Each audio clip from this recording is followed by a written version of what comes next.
IPL 2026-এর mini নিলামে 45টা প্লেয়ারের base price থাকবে 2 কোটি টাকা করে। তো সেই 45টা প্লেয়ারের নাম এই ভিডিওতে তোমাদেরকে জানিয়ে দেবো। তো ভিডিও ক্লাস অবধি দেখতে থাকো, আর চ্যানেলে নতুন হয়ে থাকলে চ্যানেলটিকে ফলো আর সাবস্ক্রাইব করে দেবে এবং লাইক শেয়ারও করে দেবে। তো চলো ভিডিওটাকে শুরু করি।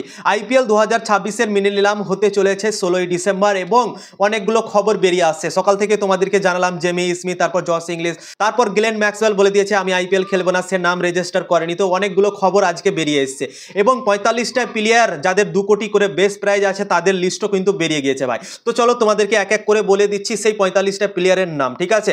1 নম্বরে হচ্ছে রবি বিষ্ণোই, 2 নম্বরে হচ্ছে ভেঙ্কটেশ আইয়ার, 3 নম্বরে হচ্ছে মুজিবুর রহমান, 4 নম্বরে হচ্ছে নবীনুল হক, 5 নম্বরে হচ্ছে সিন অবট, 6 নম্বরে হচ্ছে ওয়াস্টন এগার, 7 নম্বরে হচ্ছে কুপার কনলি, 8 নম্বরে হচ্ছে জেক ফ্রেজার মাকগার, 9 নম্বরে ক্যামরন গ্রিন, 10 নম্বরে জস ইংলিশ, 11 নম্বরে স্টিভেন স্মিথ, 12 নম্বরে মুস্তাফিজুর রহমান, 13 নম্বরে গ্যাস অ্যাটকিনসন, 14 নম্বরে টম ব্যান্টন, 15 নম্বরে টম কারান, 16 নম্বরে লিয়াম ডাউসন, 17 নম্বরে বেন ডাকেট, 18 নম্বরে ড্যান লরেন্স, 19 নম্বরে লিয়াম লিভিংস্টোন, 20 নম্বরে টাইমার মিলস, 21 নম্বরে জেমি স্মিথ, 22 নম্বরে ফিন অ্যালান, 23 নম্বরে মাইকেল ব্রেসবেল, 24 নম্বরে ডেভন কনবে, 25 নম্বরে জেকব ডাফি, 26 নম্বরে ম্যাট হেনরি, 27 নম্বরে কায়েল জ্যামিসন, 28 নম্বরে অ্যাডাম মিলনে, 29 নম্বরে ড্যারেন মিচেল, 30 নম্বরে উইলো রুক, 31 নম্বরে রচিন রবীন্দ্র, 32 নম্বরে জেরাল কোর্জিয়া, 33 নম্বরে ডেভিড মিলার, 34 নম্বরে লুঙ্গি এঙ্গিডি, 35 নম্বরে এন্ড্রিক নকিয়া, 36 নম্বরে রাইলি রুসো,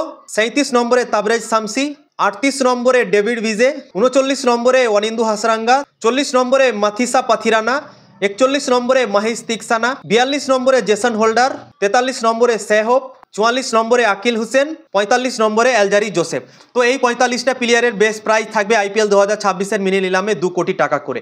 অনেক বড় বড় প্লেয়ার আছে এবং অ্যাভারেজ প্লেয়ারও কিন্তু এখানে আছে, যেমন ভেঙ্কটেশ আইয়ার আছে, রবি বিষ্ণোই আছে, তারপর কুপার কনলি একটা নতুন নাম আছে, তারপর Jamie Smith, Josh Inglis, Steven Smith, Mustafizur রহমানও আছে, তারপর লিয়াম ডাউসনও আছে, স্পিন অলরাউন্ডার, ঠিক আছে, বেন ডাকেটও আছে, তারপর লিয়াম লিভিংস্টোন আছে, ফিন অ্যালন আছে, মাইকেল ব্রেসবেল আছে, তারপর ডেভন কনবে, জেকব ড্যাফি আছে, Matt Henry, Kyle Jamieson, Adam Milne, Darren Mitchell, Will O'Rourke. তো এখানে সবাই আছে, ঠিক আছে। Bowling, batting, fielding, wicket keeper সব কিছুরই অপশন আছে, স্পিন বলারদেরও অপশন আছে। তো দারুণ হতে চলেছে আইপিএল 2026-এর মিনি নিলাম এবং অনেক বড় বড় প্লেয়ার কিন্তু আসতে চলেছে অকশনে। তো অনেক এক্সাইটমেন্ট আছে এই অকশনটাকে নিয়ে এবং আন্দ্রে রাসেল যেহেতু অবসর নিয়ে ফেলেছে, তারপর মঈন আলীও বলে দিয়েছে আমি পিএসএল খেলতে যাবো, তারপর ফাফ ডু প্লেসিও বলেছে আমি পিএসএল খেলতে যাবো। তো কয়েকটা প্লেয়ার বাদে কিন্তু অনেক বড় বড় প্লেয়ার আসতে চলেছে আইপিএল 2026-এর মিনি নিলামে। তো অনেক এক্সাইটমেন্ট আছে ভাই আইপিএল নিলামকে নিয়ে এবং ক্যামরন গ্রিনকে নিয়ে কাড়াকাড়ি হতে চলেছে চেন্নাই আর কেকেআর এর মধ্যে। কেননা আন্দ্রে রাসেল অবসর নিয়ে ফেলেছে, হয়তো চেন্নাই সুপার কিংস তাকে হয়তো নিতে পারতো, তাদের দলে একটা ফিনিশিং এর জন্য একটা ব্যাটসম্যান দরকার আছে। তো যেহেতু আন্দ্রে রাসেল অকশনে আসছে না, তো ক্যামরন গ্রিনের দাম আরো অনেক বেশি উঠতে পারে, ঠিক আছে। 5-7 কোটি টাকা আরো তোমরা বাড়িয়ে দাও। আগে হয়তো আমরা ধরছিলাম কি হয়তো 25 কোটি টাকা হয়তো যেতে পারে ক্যামরন গ্রিন, কিন্তু এবার মনে হচ্ছে কি 30 কোটি পার হয়ে যেতে পারে।